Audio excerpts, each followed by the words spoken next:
இளைய மக்கா, தூத்துக்குடியிலேருந்து கதைக்கிறோம்ல. Tourist family படம் பார்த்தேன். சூப்பராக இருக்குல்ல படம்.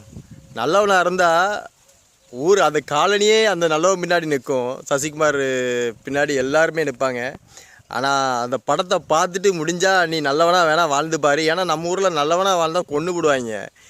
சரியா? அதனால் நீ வேணால் அந்த படத்தை போய் பாரு. படம் சூப்பராக இருக்குது. வீட்டில் எல்லாரையும் கூட்டிகிட்டு போய் பார்க்கலாம். படம் அந்த அளவுக்கு நல்லா இருக்குது. காமெடிக்கு காமெடி எல்லாமே நல்லா இருக்குது. படம் பார்க்கலாம், சூப்பராக இருக்குது.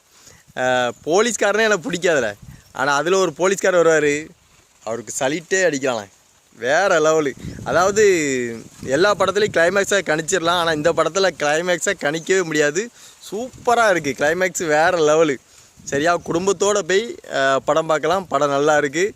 மறுபடியும் கதைக்கிறேன், படம் வேறு லெவலு. இந்த படத்தை பற்றி யாராவது கேட்டாங்கன்னா இந்த வீடியோவை ஷேர் பண்ணு, படம் பாரு. கண்டிப்பாக நீ கொடுத்த காசுக்கு படம் ஒர்த்தான படம், நல்லா இருக்குது. மறக்காமல் லைக் பண்ணி, ஷேர் பண்ணு, கமெண்ட் பண்ணு. ஃபாலோவர்ஸே வர மாட்டுக்கு ஃபாலோ பண்ணு. அடுத்த வீடியோவில் பார்க்கலாம்.